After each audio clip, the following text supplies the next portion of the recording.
Hello, I'm John White, a professional performance historian who, for over 25 years, has interpreted events from the past through the portrayal of in excess of 30 characters. Of all the characters I portray, it is my representation of King Henry VIII that proves the most popular. I present the king as he would have appeared in the year 1544, when he was aged 53 and married to his new and sixth wife. We hope that you enjoy what the king has to say. My loyal subjects, once more, I do speak to you from a position of isolation. Today has been a most reflective day, for it was upon this day, the 15th of May, in the year of 1536, that my wife, Boleyn, Anne Boleyn, the poisoning witch and whore, did stand trial for her great crimes. Similarly, the date of trial was shared by her brother, George Boleyn, Viscount Rochford. And in isolation, I've had much time to reflect upon the events of those years, so many years ago. In truth, no king did ever more for the woman he loved.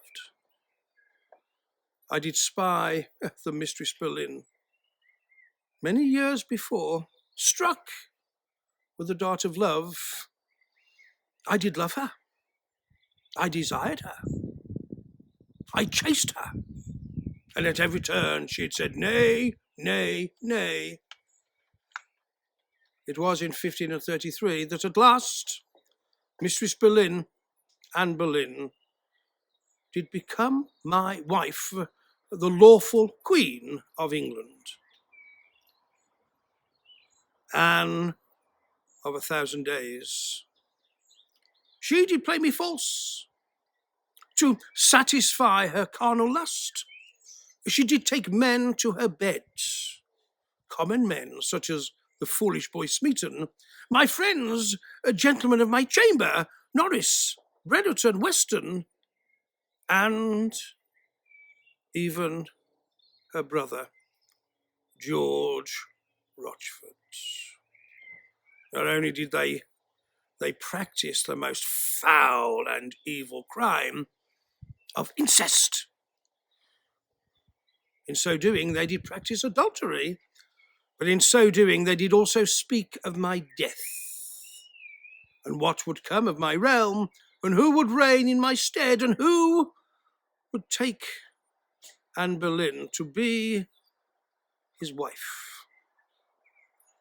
It is a time of great reflection. On a lighter note, I did but some days ago advise you all, my loyal and well-beloved subjects, that there is to be a Q&A where my loyal subjects spread across the face of the world may submit questions to me, their king, by appending them to my page below.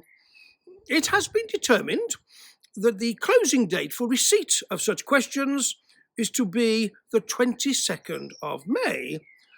The questions will then be sorted, and upon the 26th, I, your king, will be pleased to answer all of those questions. And, if you recall, I did say that that question which I did find the most entertaining, the writer of that question will receive a most splendid gift. Indeed, this Q&A has lifted my heart in what are difficult times, times of isolation. It is most important that we do take care of ourselves in every respect. In isolation, I have sought opinions and have read works upon the importance of practicing self-care.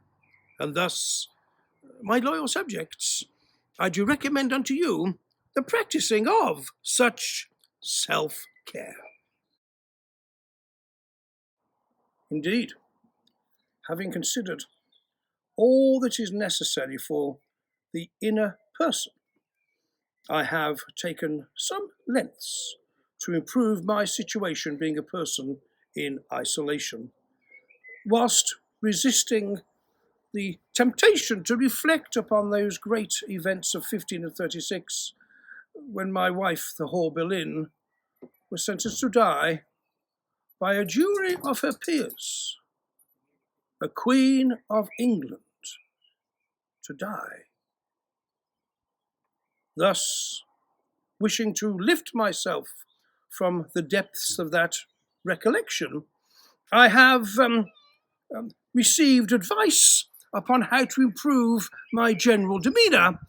Thus, as you do observe, I am the very model of a person subject to mindfulness.